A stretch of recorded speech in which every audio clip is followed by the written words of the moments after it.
பேரு கூட சொல்ல மாட்டீங்களா புனிதா? வா புனிதான்னு கூப்பிட மாட்டீங்களா? வாமா உள்ள.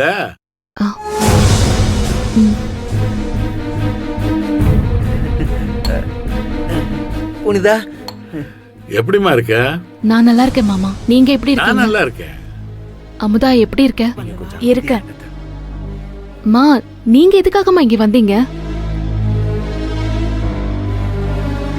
என்ன புனிதா, அம்மாவை இப்படியா கேக்குறது? புனிதா, அத்தை அவங்க மாப்பிள்ளைய பார்க்க வந்தாங்க. இல்ல மாமா, அம்மா காலையில இங்க வந்திருக்காங்க. அதுவும் என்கிட்ட ஒரு வார்த்தை கூட சொல்லாம வந்திருக்காங்க. அதான் சரி என்ன விஷயமா வந்திருக்காங்கன்னு கேட்டேன்.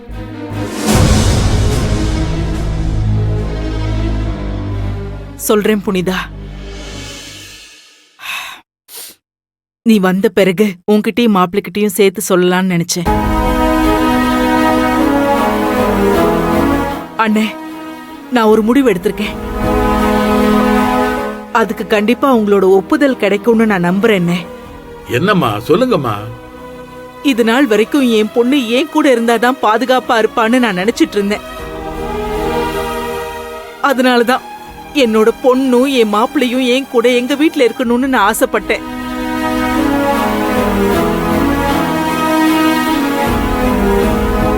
ஆனா நான் பட்ட ஆசையெல்லாம் என் பொண்ணோட வாழ்க்கையையும் என் மாப்பிள்ளையோட ஆசைகள் எல்லாத்தையுமே சுக்குநூறு ஆக்கிடுச்சுன்னு எனக்கு ரொம்ப லேட்டா தானே தெரிய வந்துச்சு.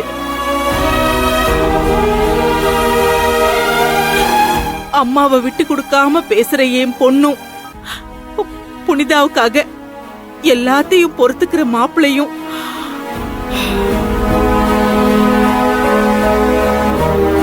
இவங்க 2 பேரும் ஒருத்தர் மேல ஒருத்தர் வச்சிருக்கிற அன்பை நான் நல்லா புரிஞ்சுக்கிட்டேன்னு. ஆனா உங்களை மாதிரி பெரிய மனசு எனக்கு இல்லாம போயிடுச்சு என்ன. ஆனா இப்ப இது எனக்கு புரிஞ்ச பிறகு இந்த வீட்டுக்கு முறையா என் பொண்ண மருமகளை அனுப்பணும்னு நான் முடிவு எடுத்துட்டேன்.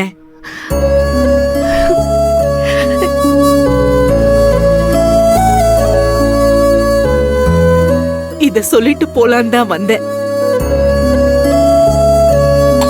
அத்தை சூப்பர் அத்தை, நீங்க கிரேட். நீங்க முதல்ல கை கொடுங்க.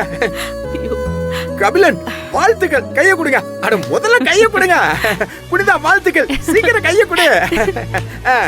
சூப்பர்ல.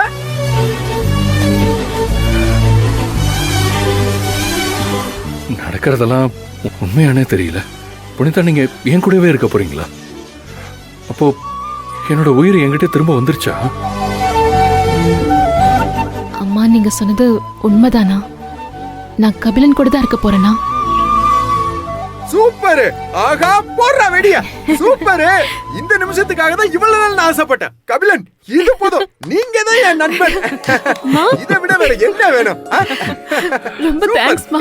இத நான் எதிர்பார்க்கவே இல்லம்மா. ரொம்ப ரொம்ப தேங்க்ஸ் மா. நான் இப்ப எவ்வளவு ஹாப்பியா இருக்கேன்னு தெரியுமா? எனக்கு தெரியும்டா. இவ்ளோ நாளா இந்த அம்மா உன்னை புரிஞ்சுக்காம இருந்துட்டேன். என்ன மன்னிச்சிருடா செல்லம்.